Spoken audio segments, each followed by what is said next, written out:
우리는 지난주까지 넉 주 동안 바울 일행이 빌립보에서 선교하는 내용을 살펴보셨습니다. 그리고 오늘은 데살로니가입니다. 소아시아 터키에서 선교하던 바울 일행이었는데 이제 하나님의 뜻한 바 있으셔서 바다 건너 그리스로 넘어오라고 했고요. 그런데 그리스 땅의 선교는 만만치가 않았습니다. 매를 맞아야 했고 옥에 갇히는 일도 있었습니다.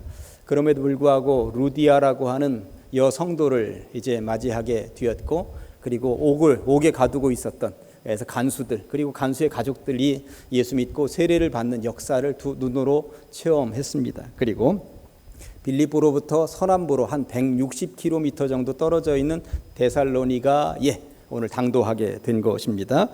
그나마 데살로니가 선교는 빌립보보다 훨씬 더 수월하겠다 하는 생각을 가지게 되었습니다. 왜냐하면 제가 거듭 말씀을 드렸습니다만 빌립보는 유대인들이 없는 도시였습니다. 그러다 보니 회당도 없었고 하나님에 대한 선 지식을 가지고 있는 유대인들이 없으니 접촉점을 찾을 수가 없어서 빌립보 선교는 처음부터 막혔던 것 아닙니까? 그런데 데살로니가에 가보니 데살로니가에는 회당이 있는 것입니다. 회당이 있다고 하는 것은 유대인들이 있다는 얘기고, 유대인들을 먼저 만나면 하나님에 대한 선 지식이 있으니 접촉점이 되어서 선교하기가 훨씬 더 수월하겠구나. 제가 이 말씀을 묵상하면서 어찌 보면 바울은 쾌재를 불렀겠다 하는 생각이 듭니다.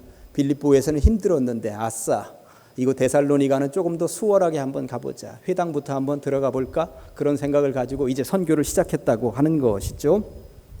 오늘 데살로니가에서 어떻게 선교를 전개해 나갔는지 오늘 설교 시작해 보도록 하겠습니다. 첫째, 의외의 결신자들이 나타났습니다.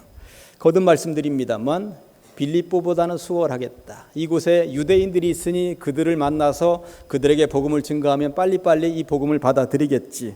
아무튼 바울은 이런 생각을 가지고 굉장히 열심히였습니다. 바울이 얼마나 열심히였는지 오늘 본문 2절과 3절을 읽어보면 바울의 마음을 읽어낼 수가 있는데요.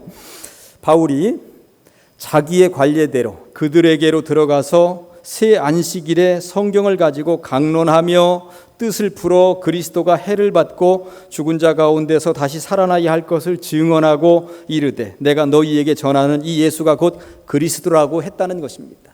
강론했다는 말도 나오고 뜻을 풀었다는 말도 나오고 증언했다는 말도 나옵니다. 이 단어들을 통해서 엿볼 수 있는 것은 바울이 지금 최선을 다하고 있구나, 정말 열심을 내고 있구나, 그리고 신바람이 나서 사역하고 있구나 하는 것을 알 수가 있습니다. 그런데 이렇게 강론을 하고 뜻을 풀어서 증언을 하는 바울의 모습을 보면서 이것이 여기에서만 특별한 것이 아니라 이 바울의 관례였다고 성경이 말씀하고 있는 거예요. 관례라고 하는 말을 원어 사전적으로 찾아 들어가 보면 습관이었다라고 하는 말입니다. 사람마다 습관들이 있습니다. 잠자는 그 형태, 잠잘 때도 보니까 형태가 다르고 아침에 일어나는 시간대, 이게 습관적으로 일어나고 자고 그러는 것을 알 수 있습니다. 어떤 사람은 일어나면서 담배 한 대 피는 사람이 있고요. 어떤 사람은 일어나면 반드시 커피를 한 잔 내려서 마셔야 하는 사람이 있습니다. 어떤 사람은 일어나서 문 열고 신문 하나 끌어들이는 것으로 오늘 하루 내가 시작된다라고 하는 것을 아는 사람이 있죠. 누군가는 기도하는 것으로 하루 시작된다. 그런 습관들을 각자 다르게 가지고 있습니다. 바울의 습관은 무엇이었다고요? 안식일을 지키는 것, 성경을 강론하는 것, 풀어서 어떻게든 쉽게 설명하는 것, 그리고 증언하는 것. 이것이 그의 습관이었다고 성경이 말씀하고 있습니다. 아무튼 바울은 열심이었다는 거예요. 정말 열심이었다는 것입니다. 이렇게 열심히만 하면 유대인들이 줄줄줄줄 전부 다 복음 안으로 들어올 줄 알았죠. 그런데 의외의 결신자들이 생겼다고 성경이 말씀하고 있습니다. 4절 말씀 보니까 그 중에 어떤 사람 곧 경건한 헬라인의 큰 무리와 적지 않은 귀부인도 권함을 받고 바울과 실라를 따랐다고 말씀하고 있어요. 유대인들을 목표로 하여서 유대인들을 선교하겠다고 회당으로 달려 들어갔는데 그 회당에 헬라인도 들어와 있었던 모양이고요. 회당에서 사도 바울이 설교하는 그 내용을 듣고 헬라인들이 믿었다고, 헬라의 귀부인들이 믿었다고 성경은 말씀하고 있는데 그 숫자도 한두 명이 아니라 굉장히 많은 수가 믿었다고 성경은 말씀하고 있습니다. 의외의 결과, 의외의 결신자들입니다. 제 고향이 부여인 것은 하도 많이 말씀드려서 잘 알죠. 시골 교회에서 자랄 때 중고등학교 때 정말 믿음 좋은 친구 한 명이 있었어요. 그 친구는 초등학교 때부터 두각을 드러냈습니다. 날마다 그 친구는 교회에서 살다시피 했고 초등학교 때부터 목사라는 별명을 가졌어요. 쟤는 목사 될 놈, 목사 될 놈. 뭐 늘 교회를 떠나지 않고 살았습니다. 지도력도 있었고요. 그리고 남들 앞에서 말도 정말 잘했습니다. 그 당시 중고등부 예배는 토요일 저녁에 드렸는데 보편적으로 고등학교 2학년이 되면 중고등부 회장이 되고 고등학교 1학년이 중고등부 부회장이 되고 이런 뭐 습관적으로 그렇게 되어 있었는데 이 친구가 그 관례를 깨뜨렸습니다. 중학교 2학년 때 부회장이 된 거예요. 우리 교회 역사상 처음으로. 그럴 정도로 이 친구 믿음이 대단한 거예요. 정말 파격적인 인사였습니다. 아무튼 그 친구는 내가 보더라도 저런 친구는 목사가 되어야 될 것 같다. 목사가 되어야 될 것 같다. 아무튼 그런 인식을 가지게 되었습니다. 그런데 그 시골 마을에서 의외의 결과가 나타났습니다. 그 친구는 목사가 되지 않았고요. 제가 목사가 된 거예요. 저는 어릴 때부터 너무나도 얌전한 친구였습니다. 남들 앞에 서서 말 한마디 못하던 수줍은 아이가 저였습니다. 마을 어른들은 제 목소리를 기억하지 못할 정도였습니다. 그런 제가 어느 날 신학교에 들어갔는데 학교에서 공부를 하는데 말 잘하는 친구들이 너무 많은 거예요. 저는 발표 시간이 죽기보다 싫었고요. 남들 앞에 서서 말하는 것이 그렇게도 두려웠던 사람이었습니다. 하여 저는 한때 신학을 포기하려고 그런데 어머니 앞에서 어머니 포기하겠습니다. 이 소리가 안 나와가지고 질질 끌려서 공부하던 때가 있었습니다. 저처럼 말 못하는 사람에게 누가 강대상을 주겠는가? 저는 이런 생각을 가지고 있었던 것이죠. 그런데 지금 와서 생각을 해보니까 이게 인생이 내 마음대로 되는 게 아니더라고요. 모든 시골 마을 사람들은 이 친구가 목사가 될 것이라 생각을 했고 이 친구는 남들 앞에서도 말 한마디 못하는 아주 바보 같은 인생을 살 것이라고 생각을 했는데 이 친구는 목사가 안 되고 이 친구가 목사가 된 거예요. 그러니까 모든 동네 사람들의 예상을 깨뜨린 거죠. 의외의 결과물이 저입니다. 그리 보니까 이게 사람 마음대로 되는 것이 아니라 누구 마음대로 돼요? 이 하나님 마음대로 되는구나 하는 생각을 제가 가지게 된 것입니다. 지금도 시골 마을에 나이가 좀 드신 어르신들 8, 90 넘으신 분들은 제가 이 교회에서 강대상에서 설교한다 그러면 소중영이가 이렇게 의문점을 가질 것입니다. 그만큼 저는 의외의 목사입니다. 의외의 결과물입니다. 여러분은 어떠십니까? 어린 시절 여러분들이 이곳 가장제일교회 장로가 되고 권사가 될 것이라고 어느 누가 상상이나 했겠습니까? 교사가 되고 찬양대원이 될 것이라고 누가 생각이나 하셨겠습니까? 내 마음대로 되지 않죠. 지나놓고 보면 의외의 결과이구나 하는 것, 이것이 바로 은혜이구나 하는 것을 깨달으면서 살게 된다라고 하는 것입니다. 설교와 관련되어서도 의외의 결과들이 종종 나타납니다. 저는 설교 준비를 참 열심히 합니다. 나름대로 열심히 해요. 어느 날은 보면 설교 준비를 하면서 제가 막 은혜를 받는 거예요. 설교 준비를 설교 원고를 읽으면서 나도 모르게 아멘 하고 막 가슴이 뜨거워지고 그러는 거죠. 이 집에 가면 아내에게 여보 당신은 내일 은혜 받을 준비만 하고 오면 된다고. 내일 설교 대박이라고 막 이러는 거예요. 그러면 교만하다고. 아우 저 교만해서 어떡하냐고 저렇게 하죠. 이렇게 설레발을 친 날은 반드시 죽을 씁니다. 반드시 죽을 써요. 틀림없습니다. 제가 죽을 쓰는 것은 누구보다 제가 잘 알죠. 앞에 있는 성도들의 눈빛이 다르고 몸짓이 다르고 얼굴 표정이 다른 걸 제가 왜 모르겠습니까? 그렇게 죽을 쓰는 걸 잘 압니다. 어느 목사가 설교를 하고 있는데 최고 앞자리에 앉아 있었던 젊은이가 계속 졸아요. 목사님이 얼마나 신경이 쓰이겠어요. 최고 앞에 앉아서 졸으니까. 옆자리에 앉아 있는 권사님에게 권사님 그 친구 좀 깨우세요. 그랬더니 권사님이 아니 목사님이 재우고 왜 나보고 깨우래요. 그러더라고요. 그러고 보니 성도들을 재울 것인가 깨울 것인가 이게 목사의 몫인 거예요. 아무리 열심히 설교 준비를 했음에도 불구하고 어떤 날은 이 발음도 잘 안 나와요. 자꾸 버벅거리는 날이 있습니다. 어느 날은 다윗을 얘기해야 되는데 모세라고 했다고 그러고 모세를 해야 되는데 다윗이라고 했다고 그러고 2주 전에는 설교 끝나고 집에 돌아갔는데 여보 당신 오늘 실수한 거 알아? 뭔데? 소설이라고 해야 되는데 성경이라고 했어요. 무슨 내가 그럴 리가 있어? 그래가지고 컴퓨터로 또 설교를 틀어봤죠. 그랬더니 이 소설이라고 해야 되는데 그 성경이라고 했더라고요. 그런 날은 집에 가서 시무룩해가지고 내가 오늘 또 죽을 썼구나 이런 생각을 가지고 있어요. 그런데 그렇게 죽을 썼다고 생각하고 있는 날 문자가 띠링 하고 옵니다. 목사님 오늘 은혜 받았어요. 그러니까 그날은 밥이나 고기가 필요한 성도가 아니라 죽이 필요한 성도가 있었던 거야. 그날은 심신이 막 쇠약해져 가지고 죽 이외에는 다른 건 먹을 수가 없는 성도가 와서 앉아 있었던 거예요. 그래서 그 죽이 그 성도에겐 너무나도 은혜가 되었던 것이죠. 의외의 결과예요.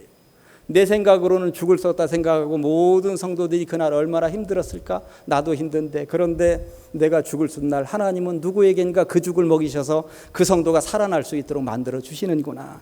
이게 바로 은혜이고 이게 바로 의외의 결과물들이구나 하는 것을 제가 깨닫게 되는 것이죠.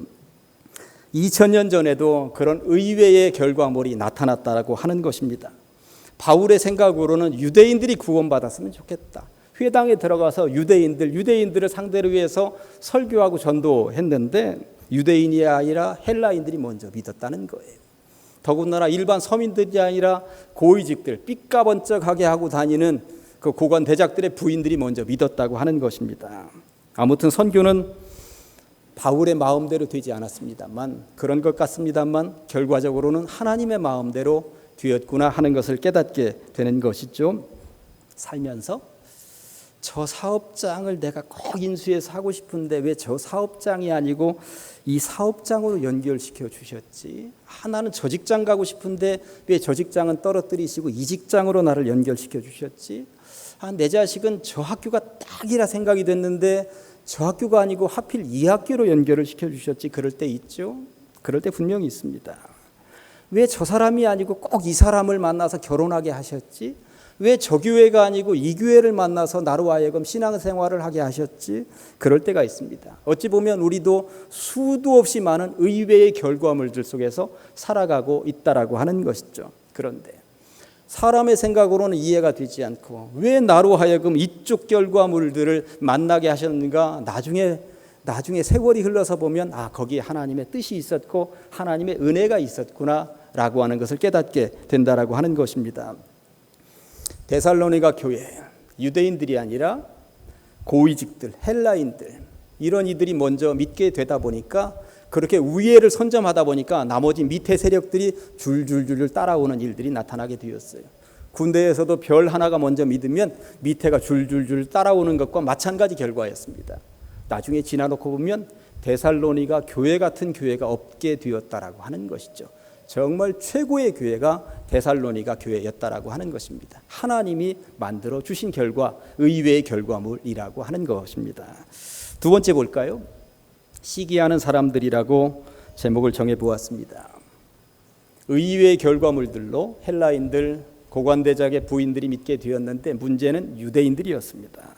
먼저 믿을 것이라고 생각이 되었던 유대인들이었는데 오히려 이들은 시기했다고 질투했다고 바울의 일행을 핍박했다고 오늘 성경에 분명히 기록이 되어져 있습니다. 5절입니다.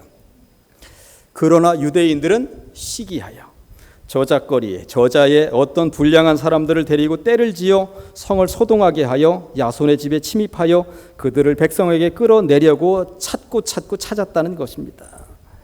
유대인들이 뭘 시기했는지 그냥 눈에 보입니다. 뭘 시기했겠습니까? 회당에서 그동안은 회당장의 설교를 듣고 있었을 거예요. 그런데 바울 일행이 와서 석주 동안 회당에 와서 안식일이 되면 설교하는데 사람들이 와우, 아멘 하면서 전부 다 저 바울 설교 듣겠다는 거예요. 회당장은 이제 조금 좀 가만히 있으라는 거예요. 전부 다 바울의 설교에 은혜 받았다고 하고 바울 쪽으로 쫙 밀려가니까 그 회당에 있었던 회당장을 비롯하여서 회당에 뭔가 소리 좀 내는 사람들이 시기하고 질투하고 이런 것들이 발동하게 되었다라고 하는 것입니다. 지난달 7월 8일하고 9일하고 대전극동방송에서 사모 세미나를 부여해서 진행을 하고 제가 1박 2일 다녀온다고 광고도 드리고 그랬었던 기억이 있습니다. 전국의 시골교회를 중심으로 하여서 330명의 사모님들이 모였고요. 그리고 전국에 좀 유명한 강사들을 모셔서 세미나도 듣고 찬양도 뜨겁게 하고 기도도 하고 그랬습니다. 저는 진행자로 참여를 하고 제 아내도 함께 참여를 했어요. 첫째 날 은혜 많이 받았고 둘째 날 아침이 되어서 아침 식사하고 저는 행사 진행하기 위해서 조금 빠르게 행사장 1층으로 갔고 제 아내는 8층에서 조금 여유 부리다가 이제 시간 맞추어서 내려오던 중이었습니다. 8층에서 엘리베이터를 버튼 누르고 기다렸다가 엘리베이터를 탔는데 위층부터 내려오던 사람들이 있었는데 여자 승려 3명이 거기에 타고 있더라는 거예요. 그러면서 엘리베이터에 그냥 탔는데 그 승려 중에 한 명이 사모세요? 예. 행복하세요? 예, 행복하죠. 뭐가 그렇게 행복하세요? 그러면 자기 옷을, 이게 다 짐인데 뭐가 그렇게 행복하세요? 목사나 사모나 다 짐지고 있을 텐데 뭐가 그렇게 행복하세요? 이렇게 묻더라는 거예요. 이 승려가 다짜고짜 행복에 대해서 물은 이유는 그 사모 세미나의 중심 주제가 사모는 행복합니다 였거든요. 그러니까 이 복도마다 사모는 행복합니다 이 이정표도 붙어 있고 이 명찰에도 자기 이름과 더불어서 주제도 여기에 써 있거든요. 그러니까 그 전날부터 묵었었던 이 승려들도 이번 주제가 무엇인지 누가 여기에 지금 몇백 명이나 와 있는지 다 봤던 거죠. 그러면서 행복하느냐고 묻는데 제가 그날 행사장에 온 330명의 사모님들 보니까 안 웃는 사람이 한 명도 없어. 너무 좋은 거예요. 시골 교회에서 목회 힘들게 하다가 지금 1박 2일 동안 거기 와서 찬양하고 은혜 받고 말씀 듣고 식사 잘 나오고 간식 잘 나오고 모든 사모님들이 얼굴이 막 꽃이 펴서 돌아다니는데 이 승려들이 볼 때에 제가 볼 때 시기 질투가 났겠구나 하는 생각이 드는 거예요. 그렇게 8층에서 우리 집사람이 탔는데 그 잠깐 얘기하는 동안에 7층에서 또 문이 열렸고 7층에서 사모님들 서너 명이 또 이제 타신 거죠. 사모님들이 이렇게 탔더니 보통 타면은 타자마자 곧바로 벽 쳐다보고 있는 게 아니라 사람 몸을 돌려서 문 쪽으로 돌리는 게 보편적인 것 아닙니까? 그랬더니 아까 그 승려 중에 한 명이 인사 좀 하고 삽시다. 우리가 뭐 적입니까? 다 똑같은 종교인들인데 뭘 그렇게 등을 돌리고 그러십니까? 그러더라는 거예요. 아니 인사 자기가 먼저 하면 되지. 왜 우리 사모님 보고 인사를 먼저 하라고 그러시는가? 그런데 어쨌든 그랬더니 사모님 중에 한 명이 뭐 적이라 등을 돌렸겠어요. 엘리베이터는 보통 이렇게 타고 쳐다보는 것 아니에요? 했다는 거예요.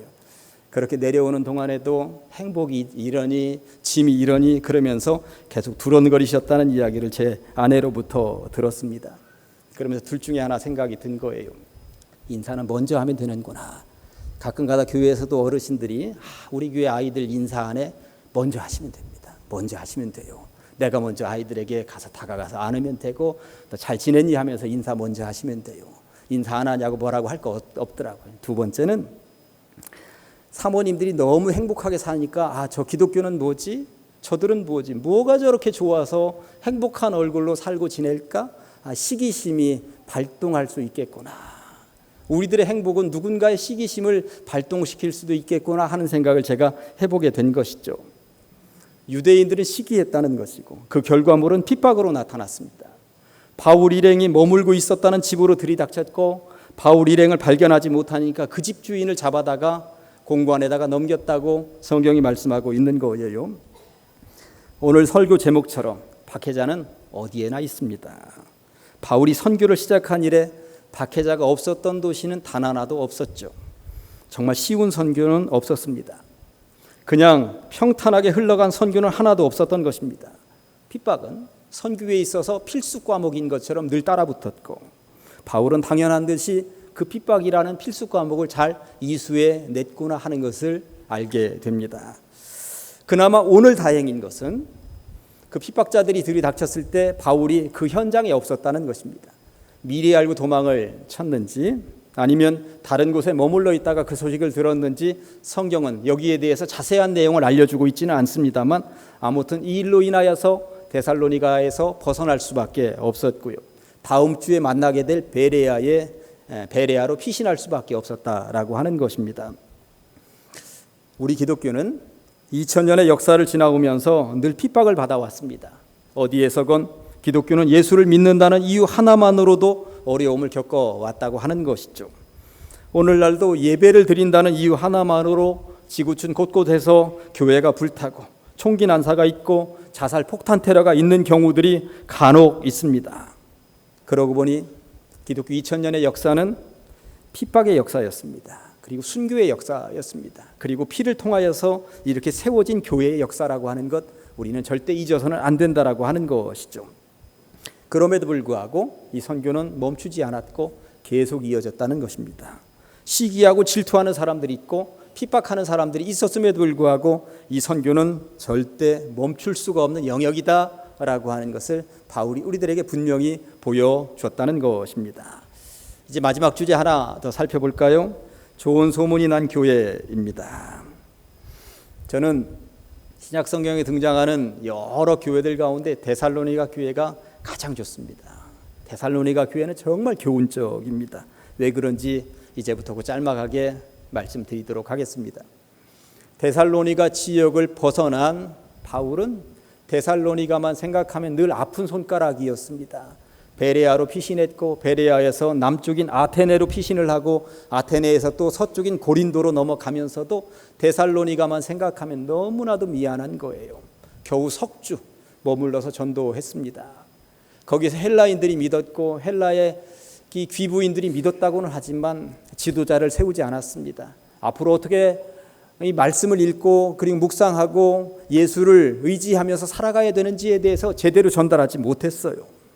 그러니 저 교회가 잠깐 반짝 세워지는 듯 하다가 중간에 무너지는 것은 아니겠는가 하는 생각을 하면서 노심초사 베레아로 아테네로 고린도로 이렇게 옮겨 다니게 되었던 것입니다. 미안하고 미안해서 밤잠을 설치면서 데살로니가 하면서 기도하고 있을 즈음에 디모데라는 제자가 북쪽 데살로니가의 정보를 가지고 남쪽으로 내려온 거예요. 그리고 데살로니가 교회 소식을 전달해 주는데 디모데가 전달해 주는 소식을 들으면서 기절초풍할 만한 기쁜 소식이라고 하는 것. 왜 그러냐면 데살로니가 교회가 무너지지 않았다는 것입니다. 제대로 서간다는 것이고 부흥한다는 것입니다. 이 소식을 바울이 듣고 나서 얼마나 기쁘고 좋은지 눈물을 펑펑펑펑 쏟았겠구나 하는 생각을 제가 해보게 된 것이죠. 이게 바로 의외의 소식이었습니다. 생각지도 못했던 의외의 결과물들이었습니다. 바울은 가만히 앉아있을 수가 없었죠. 펜을 들었습니다. 종이를 준비했습니다. 그리고 편지를 써보내기 시작을 했습니다. 이게 바로 데살로니가 전서라는 책으로 탄생을 하게 된 것이죠. 엊그제 수요일 저녁에 복음서 중에 가장 먼저 쓰여진 책은 마가복음이라고 말씀을 드렸습니다만 이런 복음서들보다 사도 바울이 써보낸 편지가 더 먼저 쓰여졌어요. 그러다 보니까 신약성경 27권 가운데 가장 먼저 쓰여진 책은 데살로니가 전서입니다. 바울이 지금 써보낸 첫 번째 신약성경 책이 탄생하는 순간이라고 하는 것이죠. 이런 배경으로 데살로니가 전서를 읽어보면 데살로니가 교회를 생각하면서 얼마나 애틋한 마음을 가지고 있었는가, 얼마나 간절함을 가지고 있었는가, 그것을 엿볼 수가 있습니다. 한번 보실까요? 데살로니가 전서 3장 6절과 7절 말씀이 이렇습니다. 지금은 디모데가 너희에게로부터 와서 너희 믿음과 사랑의 기쁜 소식을 우리에게 전하고 또 너희가 항상 우리를 잘 생각하여 우리가 너희를 간절히 보고자 함과 같이 너희도 우리를 간절히 보고자 한다 하니 이러므로 형제들아 우리가 모든 궁핍과 환난 가운데서 너희 믿음으로 말미암아 너희에게 무엇을 위로를 받느라. 위로를 받느라. 왜 위로를 받을까요? 너무나도 너희 때문에 걱정했는데 너희 교회 무너질까 봐 주저앉을까 봐 걱정했는데 데살로니가 교회가 제대로 서간다고 너희들의 믿음이 있다고 너희들이 사랑이 충만하다고 디모데가 이 소식을 가져온 건 내가 듣고 얼마나 좋은지 내가 펄쩍펄쩍 뛰었다. 이 얘기를 지금 전하고 있다라고 하는 것입니다. 그러면서 데살로니가 전서 오늘 설교 준비하면서 더 묵상해보고 더 읽어보았습니다. 바울의 그 심정을 제가 헤아리기 위해서 그러면서 두 절만큼은 제가 여러분들에게 알려드리고 이 두 절이 우리 교회 것이 되면 좋겠다 하는 생각을 가져보게 된 거예요. 그 중에 하나가 데살로니가 전서 1장 8절입니다. 주의 말씀이 너희에게로부터 마게도냐와 아가야에만, 마게도냐는 그리스 지역의 북쪽 지역이에요. 우리로 얘기하면 뭐 강원도, 경기도 뭐 이렇게 얘기하듯이 그런 광역을 얘기하는 게 마게도냐입니다. 아가야는 그리스의 남쪽입니다. 남쪽. 우리로 얘기하면 경상도나 뭐 전라도나 이런 쪽 있죠. 그러니까 그 광역적인 마게도냐 지역에도 아가야에도 들릴 뿐 아니라 하나님을 향하는 너희 믿음의 소문이 각처에 퍼졌으므로 우리는 아무 말도 할 것이 없노라. 데살로니가 교회 성도들의 믿음이 대단하다는 소문이 이곳저곳에 사방팔방에 퍼졌는데 내가 뭐 입을 열어서 너희들의 믿음에 대해서 왈가왈부할 말이 하나도 없다는 거예요. 내가 할 말이 없다. 너희들 참 대단하다. 대단하다. 너희들 믿음 대단하다. 이런 이야기를 하고 있는 것입니다. 그 다음에 한 절만 더 볼까요? 데살로니가전서 4장 9절 말씀해 보니까 형제 사랑에 관하여는 너희에게 쓸 것이 없음은 너희들 자신이 하나님의 가르치심을 받아 서로 사랑함이라. 믿음만 출중한 줄 알았더니 형제 사랑에 대해 성도들끼리 얼마나 사랑하는지 내가 더 이상 뭐라고 써보낼 말이 없다는 이야기인 것입니다. 믿음도 대단하고 형제들끼리 서로 우애하면서 사랑하는 것도 대단하고 데살로니가 교회가 이랬다는 것입니다. 뭐라고 충고할 말이 없었다라고 하는 것이죠. 보통 사람들, 학생들, 청년들 이렇게 교회에서 열심히 봉사하고 애쓰는 청년들 보면 이렇게 말을 할 때가 있습니다. 너는 어쩜 그렇게 버릴 것이 하나도 없니? 최고의 칭찬이라고 저는 생각을 합니다. 너는 어쩜 그렇게 버릴 것이 하나도 없니? 이 최고의 칭찬이죠. 사도 바울이 볼 때 데살로니가 교회는 어쩜 그렇게 버릴 것이 하나도 없니? 믿음에 있어서나 사랑에 있어서나 이런 칭찬을 지금 하고 있다라고 하는 것이죠. 부디 비옵기는 주님께서 보시기에 가장 제일 귀에 너희는 어쩜 그렇게 버릴 것이 하나도 없니? 이런 소리를 들으시기를, 그런 성도들 다 되시기를 주님의 이름으로 간절히 축원합니다. 마칩니다. 이제 세 가지 제가 말씀을 드렸습니다. 첫째는 인생 살면서 우리는 의외의 결과물들을 만날 때가 있다라고 하는 것. 이런 의외의 결과물들, 내 마음대로 되지는 않았지만 이게 바로 하나님의 은혜이고 하나님의 뜻이구나, 거기에 하나님의 역사가 담겨 있구나, 섭리가 담겨 있구나 하는 것을 깨닫게 될 것이라고 하는 것입니다. 두 번째는 예나 지금이나 어디에나 박해자는 있고 기독교인을 싫어하는 사람들이 있습니다. 혹여 가정에도, 가족들 간에도 내가 오늘 교회 가는 거 싫어하는 사람들, 눈치 보면서 온 사람들이 있을 수도 있습니다. 오늘날 이 시대에 핍박자, 박해자일 수 있습니다. 그러나 우리는 이 길을 멈출 수가 없습니다. 사도 바울이 멈추지 않았듯이 그 이후에 모든 선교사들이 멈추지 않았듯이 우리들도 이 길을 걸어가는 것이죠. 그리고 마지막 세 번째 하나 더, 우리 교회가 데살로니가 교회 같으면 좋겠다 하는 생각이 드는 것입니다. 너는 어쩜 그렇게 버릴 것이 하나도 없니? 이런 소리를 들을 수 있는 우리 교회 모든 성도님들 다 되시기를 주님의 이름으로 간절히 축원합니다. 기도하십니다. 하나님 아버지, 주님의 은혜를 감사합니다. 거룩한 주일 불러주시옵시고 말씀을 통하여 깨달음 얻게 하시니 감사합니다. 내 마음대로 되지 않을 때가 있지만 결과적으로 하나님께서 만들어 내놓으시는 의외의 결과물들, 그 속에서 주님의 은혜를 깨닫게 하여 주시고 주님의 섭리를 느끼면서 살아가는 주의 백성들 다 되게 하여 주시옵소서. 핍박하는 세력들이 있고 내가 교회 나오는 것을 싫어하는 가족들이 있을 수도 있습니다. 그러나 이거는 멈출 수가 없사오니 이겨낼 수 있는 성도들 다 되게 하여 주시옵소서. 버릴 것이 하나도 없었던 믿음의 교회, 사랑의 교회, 데살로니가 교회를 닮아가는 우리 가장제일교회 성도들 다 되게 하여 주시옵소서. 그리하여 이 시대를 이끌어가는 교회가 될 수 있도록 주님께서 힘 주시옵소서. 예수님의 이름으로 기도합니다. 아멘.